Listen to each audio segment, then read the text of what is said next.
La WWE a un roster rempli de superstars et franchement, il y en a certains qui font tout bien, que ce soit in-ring, au micro ou même en storytelling. Et pourtant, dès qu'on consulte le palmarès solo en main roster, eh bien, Y a rien de marqué. salut à tous et bienvenue sur Merson Wrestling pour cette première vidéo. Je vous embarque pour un top 4. Ouais, je sais, ça sonne bizarre, mais je vous embarque quand même pour un top 4 de 4 tueurs qui, selon moi, méritent des titres solo à la WWE. Numéro 4, Chad Gable. Because I've been with the company probably longer than a lot of people realize. Débutons cette vidéo avec le leader de American Made, Chad Gable. Le gars il coche presque toutes les cases pour être champion à la WWE actuellement. C'est un très bon athlète et un super heel. Il n'y a qu'à voir les réactions qu'il obtient du public rien que par son entrée. En plus de ça, il est pas mal au micro et a déjà prouvé qu'il pouvait tenir des grands matchs. Je pense notamment à son match contre Gunther pour le titre intercontinental en 2023 à Raw, où on a eu droit à un match qui était pour le coup exceptionnel et où beaucoup, dont moi j'avoue, auraient préféré qu'il gagne, ou à son match contre El Hijo del Vikingo en juin dernier, dans lequel on a eu droit à des spots de fou comme ce moonsault à travers une table, ou à ce Mexican Destroyer qui m'ont laissé sans voix.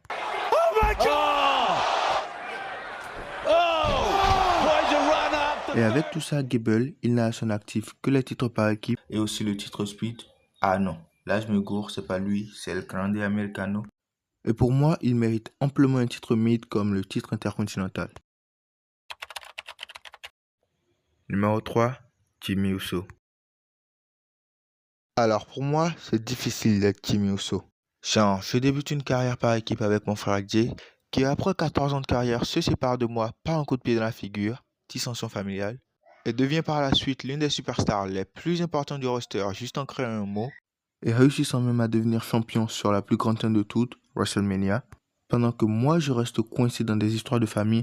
Attention, là on parle pas de moi mais bien de Jimmy Uso. Mais Jimmy, c'est pas comme s'il chômait, il est là toutes les semaines à se casser le cul, mais sa carrière actuelle se résume à affronter la Bloodline encore et encore, et à perdre, perdre et encore perdre, semaine après semaine, ou à obtenir certaines victoires qui ne servent à rien vu qu'elles n'aboutissent à aucune opportunité. Et oui, je sais, ce n'est pas une machine à vendre des t-shirts comme son frère, ni même le plus athlétique du roster, mais Jimmy Uso, pour moi, il a une histoire à raconter. Celle du mec sous-estimé, celle du raté présumé de la famille, qui malgré tous ses efforts se fait mettre au tapis à chaque fois, qui se rend compte du poids mort que constitue sa famille, et qui décide de les super kicker l'un après l'autre, histoire de s'en débarrasser, et devenir ce bad big team. Un big Jim dangereux et craint par le reste du roster, qui attaquera et harcèlera un champion jusqu'à obtenir un match et décrocher son premier titre solo. Numéro 2, Karrion Kross. Alors à l'heure où je vous parle, Kross n'est sûrement plus à la WWE, mais je tenais quand même à le mentionner dans cette vidéo parce que c'est pour moi l'un des pires gâchis que l'entreprise n'ait jamais cautionné. Et franchement les gars, regardez-le et dites-moi si j'ai vraiment besoin de me justifier.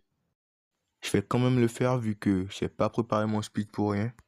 Kross, il a largement le niveau pour être champion du monde. Le mec c'est un monstre avec une aura d'assassin.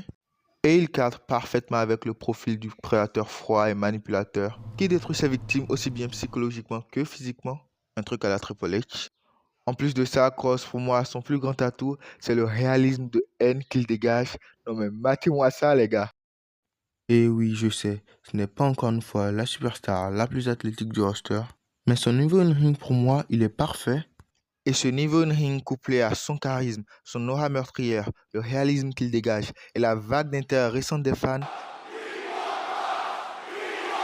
faisait de Karrion Kross un candidat hautement éligible au rang de champion du monde. Numéro 1, Finn Balor. Comment faire cette vidéo sans parler de ce qui est sûrement le plus grand rabais de carrière jamais effectué à la WWE? Et oui, je sais ce que vous vous dites, Finn est 2 fois champion intercontinental, 3 fois champion des États-Unis et le premier champion universel de l'histoire et n'est donc logiquement pas censé se retrouver dans cette vidéo. Mais ce Finn Balor là et celui-ci ne sont absolument plus la même personne. Vu qu'il est passé de top star à un mec qui perd systématiquement tous les matchs dans lesquels il est impliqué, et pour moi faire tourner un vétéran comme lui autant ridicule c'est criminel de la part de la compagnie. Vu que oui, Finn Balor, c'est loin d'être un rookie, c'est un athlète exceptionnel et très respecté qui a un palmarès de fou en dehors de la WWE et qui de surcroît est capable de nous sortir d'un match 5 étoiles contre n'importe quel adversaire. Et Finn mérite vraiment d'être considéré à sa juste valeur par sa compagnie et d'enfin se faire attribuer un des titres majeurs. Alors nous voilà à la fin de cette petite vidéo. N'hésitez pas, si vous l'avez apprécié, à lâcher un pouce bleu et à vous abonner. Et surtout à me donner vos avis dans les commentaires. C'était Merson Wrestling. Merci d'être resté jusqu'à la fin et à la semaine prochaine pour une nouvelle vidéo.